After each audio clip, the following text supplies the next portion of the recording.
वहीं सीएम भजनलाल शर्मा ने 3 दिवसीय महाराष्ट्र दौरे के पहले दिन पुणे में बीजेपी प्रत्याशी मुरलीधर कृष्णन मोहोल के समर्थन में सभा को संबोधित किया और इस मौके पर उन्होंने सम्मेलन में मौजूद राजस्थानियों से कहा कि राजस्थान में आपकी हवेली, जमीन, मकान और जायदाद की सुरक्षा का जिम्मा राज्य सरकार का। आप मारवाड़ी 2 से 4, 4 से 6 और 6 से 8 करना जानते हैं। कोई काम ऐसा नहीं जो आपके बस में ना हो। 2024 का चुनाव बहुत महत्वपूर्ण है। आप उन लोगों को भी जगाइए जो गलत दिशा में जा रहे हैं। ऐसे लोगों को समझाइए कि पीएम मोदी के नेतृत्व में देश आगे बढ़ रहा है। 14 में हमारी अर्थव्यवस्था 11वें पायदान पर थी, आज 5वें पायदान पर है। 2 साल में 3रे पायदान पर होगी। 2014 से पहले किस तरह का देश के अंदर आतंक था, आतंकवाद था, नक्सलवाद था। आए दिन कहीं ना कहीं भीड़ वाले इलाके में आतंकी आते थे, बम फोड़ करके चले जाते थे। बम्बई और पुणे तो उसकी गवाह है, आपने देखा है। लेकिन मैं आपसे इतना ही कहना चाहता हूं, 2014 के बाद कोई आया क्या? 2014 के बाद आया क्या? और आया, एक बार गलती की तो उसको जवाब कैसा मिला भाई और बहनों, बता तो दो। अंदर घुस के मारने का काम किया कि नहीं किया? अंदर घुस करके उसको सबक सिखाने का काम किया कि नहीं किया? इसलिए मैं आपसे कहना चाहता हूं, क्योंकि हम बहुत जल्दी भूलने वाले हैं, हम भूल जाते हैं। इसलिए मैं याद दिलाना चाहता हूं 2014 से पहले किस तरह की स्थिति होती थी। और आपने अगर परिवर्तन देखा है, 2014 के बाद हमने गरीब की परिभाषा बदली है। इस कांग्रेस ने हमेशा गरीबी हटाओ के नारा देकर के वोट मांगे थे। अरे भाई, इंदिरा जी ने गरीबी हटाओ के नाम पर वोट मांग लिया, राजीव जी ने मांग लिया, बीच में मनमोहन सिंह जी भी गरीब हटाओ का नारा देकर के चले गए, सोनिया गांधी भी गरीबी हटा रही हैं, और राहुल गांधी भी गरीबी हटाने का नारा दे रहे हैं। अरे भाई, ये कब तक चलेगा तुम्हारा? आप बताइए, कब तक चलेगा? लगातार चल रहा है, यही चलेगा क्या? अरे गरीबी हटाने का काम अगर इस देश के अंदर किया है तो देश के यशस्वी प्रधानमंत्री नरेंद्र मोदी जी ने किया है।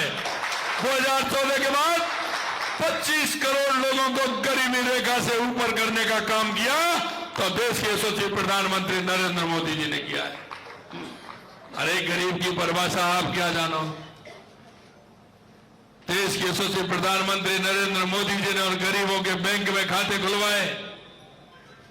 अरे कांग्रेस राज में खाते की तो बात छोड़िए, मेरा गरीब व्यक्ति तो बैंक की चौखट पर नहीं जा सकता था, चौखट पर नहीं जा सकता था।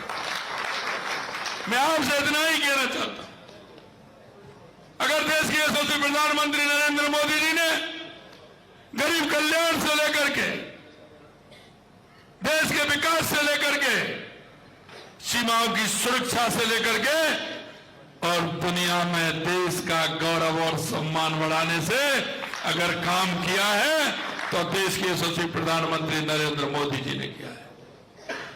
मित्रों, मैं आपको और भी याद दिलाना चाहता हूं, क्योंकि ये जो धरती है, ये ऐसे वीरों की धरती है जिन्होंने इस धरा पर जन्म लिया है।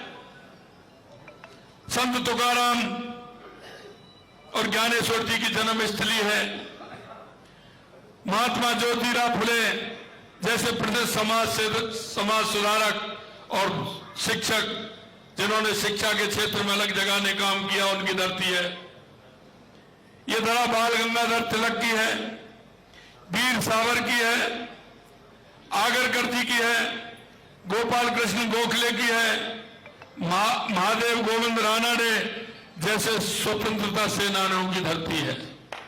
मैं आपसे यही कहना चाहता हूं, हमारे उन स्वतंत्रता सेनानियों ने 21 और 22 साल की उम्र में उन नौजवानों ने अपने आप को इस देश के लिए, इस मां भारती के लिए समर्पित कर दिया।